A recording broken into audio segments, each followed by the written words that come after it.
Bagaimana kabar kalian? Semoga kalian semua sehat, sukses, bahagia. Kembali lagi di channel aku. Terima kasih ya kalian sudah mampir di sini.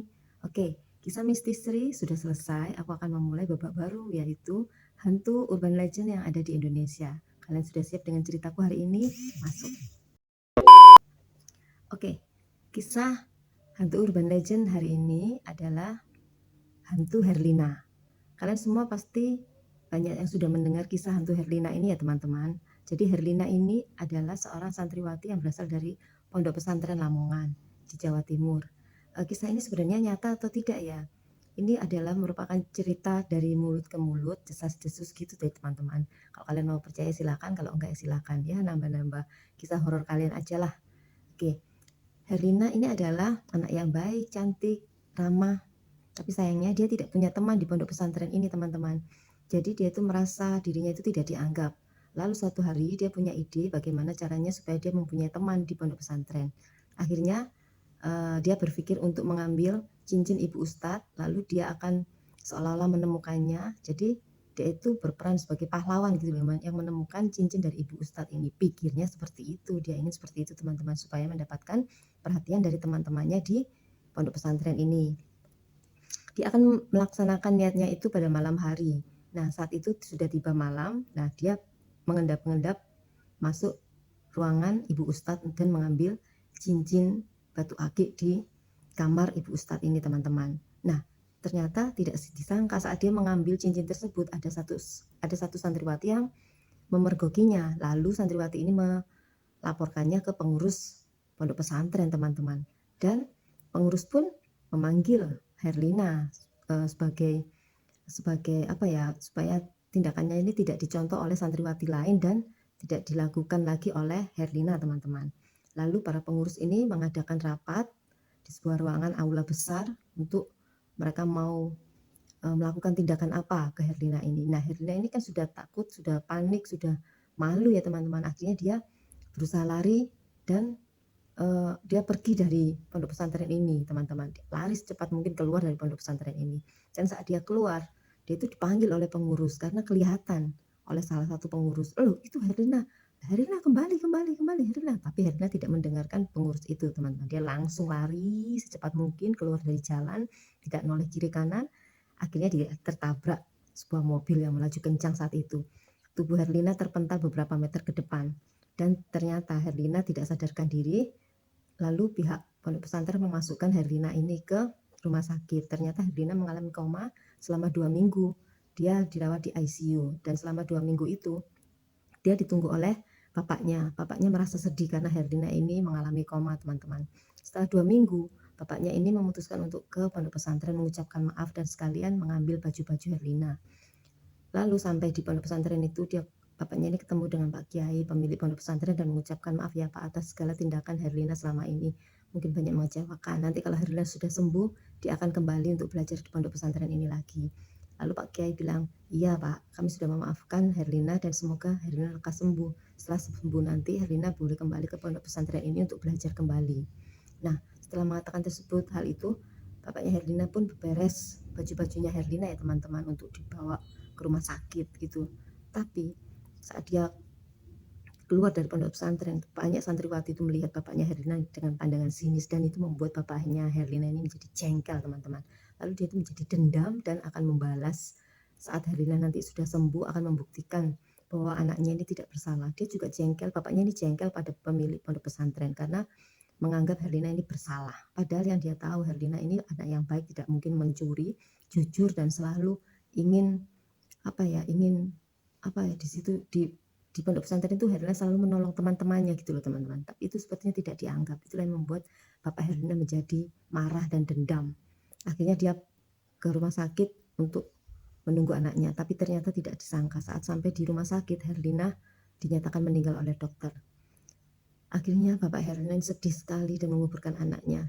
Dia menangis sangat sedih, teman-teman. Dan saat meninggal itu, bapaknya Herlina tidak laporan ke pondok pesantren kalau anaknya ini sudah meninggal. Karena dia memiliki rencana.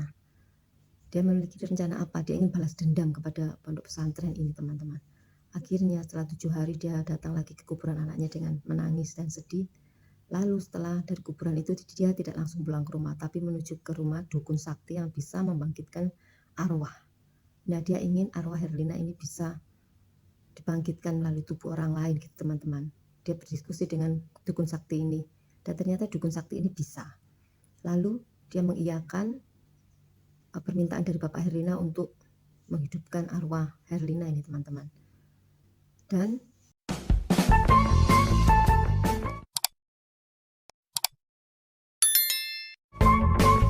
setelah 7 hari Herlina pun masuk ke tubuh seorang wanita yang sudah meninggal ya teman-teman. Lalu dia dan bapaknya berangkat ke pondok pesantren tempat Herlina dulunya itu yang belajar itu teman-teman. Masih ingat kan yang pondok pesantren tadi itu?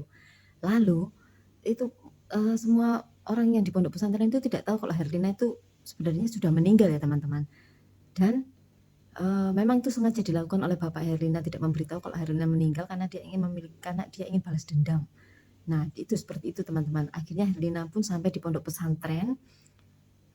Oh ya, tadi itu dukunnya itu juga sempat mengatakan ke bapak Herlina kalau setiap Jumat Kliwon Herlina ini membutuhkan darah.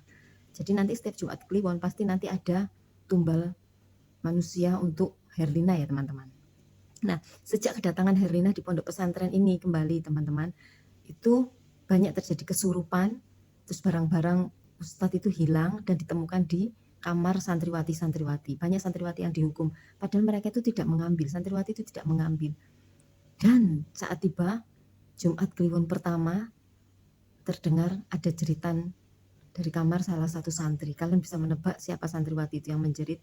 Dia adalah seorang santriwati yang tadinya memergoki Herlina mengambil cincin di kamar Ustadz.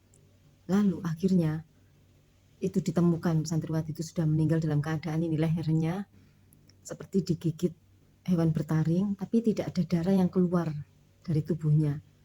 Gitu teman-teman. Itu adalah Jumat Kliwon yang pertama. Lalu Jumat Kliwon yang kedua yang meninggal itu adalah Ibu Ustadz yang cincinnya itu diambil oleh Herlina teman-teman. Nah, semakin hari kan keadaan pondok pesantren itu semakin kacau, jadi ditingkatkan keamanannya. Setiap malam itu penjagaannya diperketat teman-teman. Nah, setelah kejadian yang kedua saat Ibu Ustadz itu meninggal, itu semua santriwati dikumpulkan di sebuah aula dan termasuk Herlina juga masuk ke dalam situ. Tanpa disangka, ternyata di kerudung dan mulutnya Herlina itu ada darah yang menetes-netes gitu. Dan ada satu santriwati yang melihatnya, lalu heboh menjerit melihat Herlina ada darah di mulutnya dan di jilbabnya itu teman-teman. Menjerit heboh. Habis gitu Herlina itu berubah menjadi seorang wanita yang wajahnya mengerikan dan dengan suara tertawa keras teman-teman. Ada satu orang laki-laki yang memegang tasbih, akhirnya dia doa-doa dalam agama Islam ya teman-teman, memegang tasbih dan tasbihnya itu diputus, butir-butiran tasbihnya itu akhirnya dilemparkan ke tubuh Herlina. Dan yang pertamanya itu kan Herlina ketawa-ketawa, itu akhirnya jadi terdengar suara rintihan kayak menangis gitu teman-teman. Dan tidak lama kemudian Herlina itu keluar dari ruangan aula, meninggalkan aula itu dalam keadaan terbang teman-teman. Itu yang terjadi saat itu yang membuat heboh. Tidak hanya satu orang yang melihat keadaan itu katanya, tapi semua santriwati di situ melihat. Dan kejadian itu katanya sekitar tahun 2010 atau 2011-an. Sering terjadi kesurupan teman-teman, meskipun itu rohnya sudah keluar kan dari pondok pesantren, tapi gangguan itu masih terjadi. Selain terjadi di pondok pesantren, tapi juga terjadi di rumah sekitar pondok pesantren Lamongan tersebut. Banyak rumah warga yang diketok, pintu depan, pintu belakang diketok, waktu dibuka tidak ada siapa-siapa. Dan saat ada kesurupan, banyak santriwati yang kesurupan dan bilang kalian tidak akan tenang. Itu yang diucapkan oleh orang yang kesurupan tersebut.